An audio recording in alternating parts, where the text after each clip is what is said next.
महाप्रभु चैतन्य देव जी जगन्नाथ जी के दर्शन कर रहे थे, तो एक माई वो दर्शन में उसको तो महाप्रभु के ऐसे चढ़ करके भीड़ में तो ऐसे दबा, तो भक्तों ने रोका और वो दर्शन कर।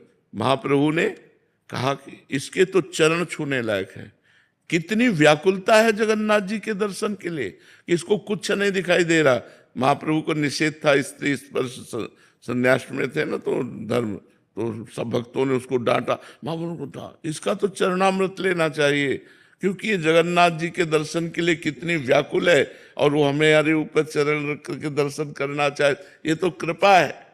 तो मतलब प्रतिकूलता में कृपा देखना, अपमान में भगवान का दुलार देखना, निंदा में वास्तविक वैसे ही अपने को समझना, ये तृणादपि सुनिचेन।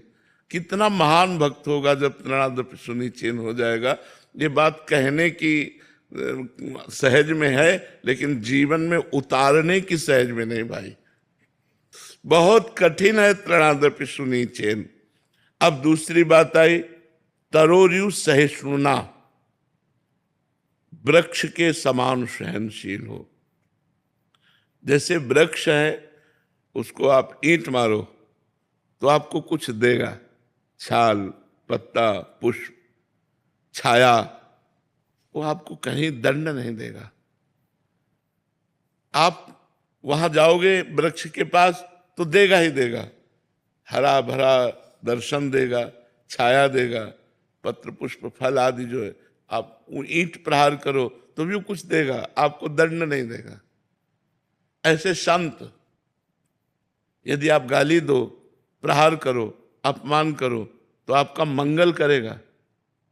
देखो, इसके मूर्तिमान उदाहरण है ठाकुर हरिदास जी, जो चैतन्य महाप्रभु के परिकर में थे, कि भगवान नाम लेने के भाव में काजी ने बादशाह से कहकर दंड दिलवाया, 22 बाजारों में बेंत मार मार करके, कोड़े मार मार करके उनको जान से मार डालना।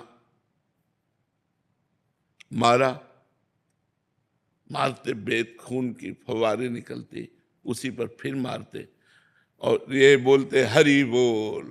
जो ही बेंत लगता बोलते हरि बोल, तो वो कहते हरि बोल कहता है, तो मुस्कुरा देते, अब तुम्हारा भी कल्याण हो जाएगा, क्योंकि तुमने 2 बार हरि बोल बोला। उनको अपनी पीड़ा की फिक्र नहीं है, उनको उनके कल्याण की फिक्र है कि जो मार रहे हैं इनका भी कल्याण हो जाए।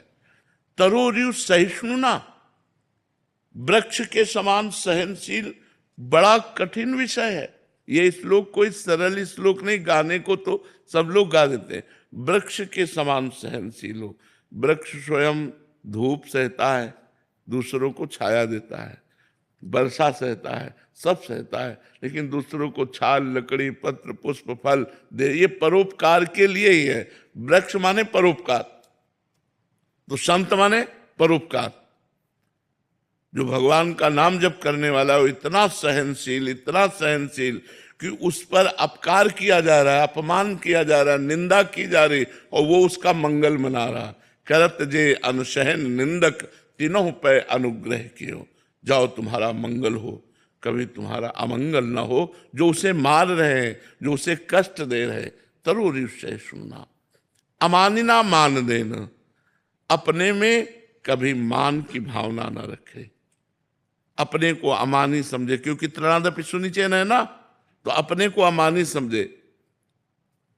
सबहि मान प्रद आप अमानी, अपने को अमानी मानकर कि मेरे में कोई गुण नहीं है, अमानी रहकर, और दूसरों को खूब मान देना और खूब निरंतर भगवान का नाम कीर्तन करना, यही परम संत परम वैष्णव का स्वरूप है।